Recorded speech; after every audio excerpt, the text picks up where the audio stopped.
I love you. কি দেখা? কি দেখে মানে? যাকে ভালোবাসেন কি দেখা ভালোবাসেন? আশ্চর্য, আমি তাকে কি দেখে ভালোবাসি সেটা আপনাকে বলবো কেন? আপনি কে? আমাকেই বলতে হবে, কারণ তুমি যাকে ভালোবাসো আমি তার মা। আসসালামু আলাইকুম, আপনি ভালো আছেন? ওয়ালাইকুম আসসালাম, আমি ভালো আছি। এবার তুমি বলো, তুমি তাকে কি দেখে ভালোবাসো? ইয়ে মানে আন্টি, ছিল অনেক সুন্দর তো তাই আমি ওকে ভালোবাসি। আর তুমি তার সুন্দর বলতে তো নিশ্চয়ই তোমার চোখের সমস্যা আছে, অথবা তোমার রুচিতে সমস্যা। তুমি ডাক্তার দেখাও। এই সকালবেলা তুই দাঁত নামাই যা ভার্সিটিতে আসছিস কেন? হ্যাঁ, আজকে 3-4 দিন ধরে তুই দাঁত মাজস না। আর কয়েকদিন তুই দাঁত না মাইজে থাকবে? হ্যাঁ, দুর্গন্ধ মুখের মধ্যে তোর।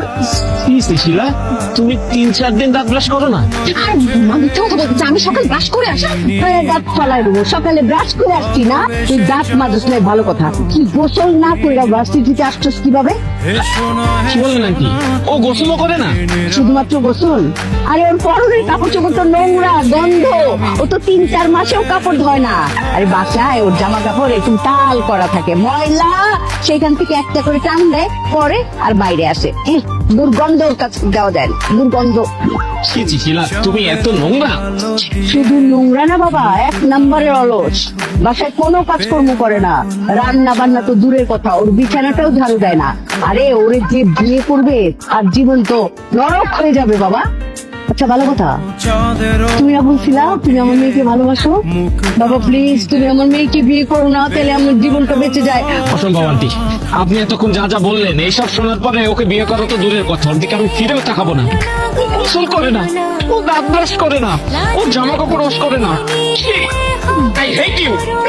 বিয়ে করে নিয়ে যাও আমার মেয়েকে। একটা ছেলের সঙ্গে তুমি আমাকে এইভাবে অপমান করলা? তুমি আমার মা না শত্রু?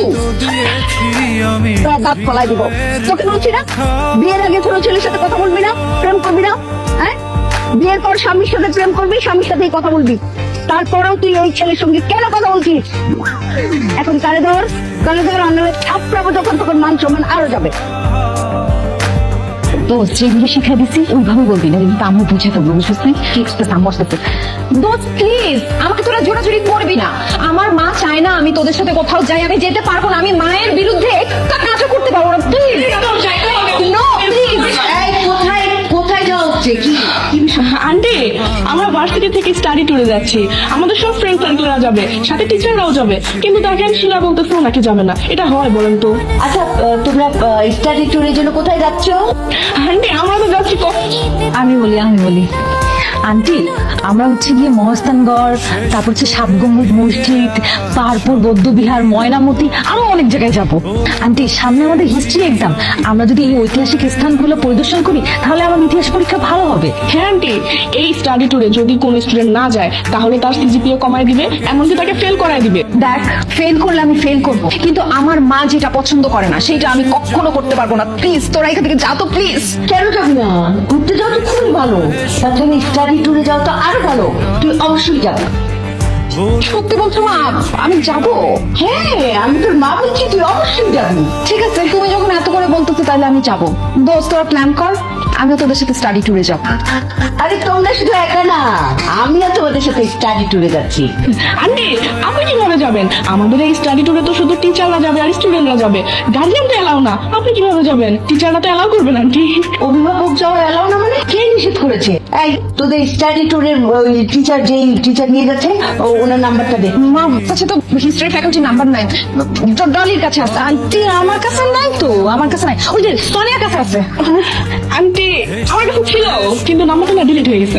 এই মেয়ে, গত 1 বছর ধরে দেখছি তুমি এই ফোন ব্যবহার করছো। একজন টিচারের নাম্বার সেটা ডিলিট হয় কিভাবে? আচ্ছা, তোমাদের কারো কাছ থেকে আমার নাম্বার নিতে হবে? আমার নিজের কাছেই তো আছে। হ্যাঁ, তোমাদের প্রিন্সিপালের নাম্বার আছে। আমি ওনাকে ফোন করে বলছি যে আমি তোমাদের সঙ্গে যাচ্ছি। আমরা